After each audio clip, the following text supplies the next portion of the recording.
Assalamualaikum warahmatullahi wabarakatuh. Om Swastiastu, Namo Buddhaya, Shalom, salam kebajikan. Pertama, marilah kita bersyukur kepada Tuhan Yang Maha Esa yang senantiasa melimpahkan nikmat dan karunia-Nya kepada kita. Salawat dan salam tak lupa pula kita hanturkan pada junjungan kita Nabi besar Muhammad SAW yang telah membawa kita dari zaman jahiliyah ke zaman yang terang benderang yang seperti kita rasakan pada saat ini. Perkenalkan, nama saya Hasmianti dengan NIM A1M121009. Pada video kali ini, saya akan membawakan sebuah pidato yang berjudul tentang pelecehan seksual di ruang publik. Generasi muda Indonesia yang penuh semangat, jangan beri celah sedikit pun bagi orang-orang yang ingin melakukan kekerasan, baik itu fisik, verbal, seksual, ataupun psikis.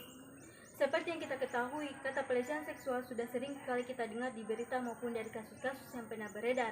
Pelecehan seksual adalah segala macam bentuk tindakan, baik verbal atau fisik, yang mengacu pada makna seksual yang dilakukan baik secara eksplisit atau implisit yang berpengaruh terhadap status seseorang.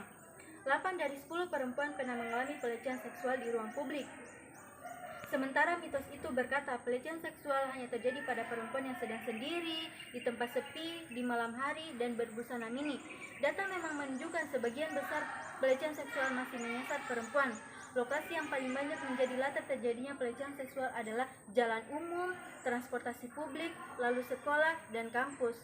Semuanya terjadi di ruang publik, dan kasus pelecehan seksual di ruang publik paling tinggi ternyata bukan di malam hari, tetapi terjadi di siang hari tanpa gelap memberi kesempatan untuk sembunyi. Sementara jenis pakaian korban secara statistik bukanlah faktor signifikan. Jadi, sudahi sajalah perbincangan tentang pelecehan seksual yang berangkat dari manakah ketelanjangan dan menghakimi korban. Faktanya, siapapun bisa menjadi sasaran pelecehan seksual. Kita tidak hanya bicara soal sentuhan, tapi juga apa yang disebut dengan melakukan paksaan kencan, pertanyaan terlalu pribadi, atau sederet lainnya. Juga pelecehan seksual yang terjadi di media sosial lewat komentar-komentar yang tidak sepatutnya. Generasi muda Indonesia yang penuh semangat, teman-teman, pelecehan seksual di ruang publik bukan sebatas berapa angka korban, tetapi batu sandungan bagi sepak terjang perempuan. Kita perempuan jadi terbatasi ruang geraknya, diciutkan nyalinya, dipasung ekspresinya, dan diberatkan langkahnya. Salah satu metode yang bisa kita lakukan yaitu 5D, 5 cara melindungi seseorang mengalami pelecehan seksual terdiri dari ditenangkan, direkam, ditegur, dialihkan, dan dilaporkan.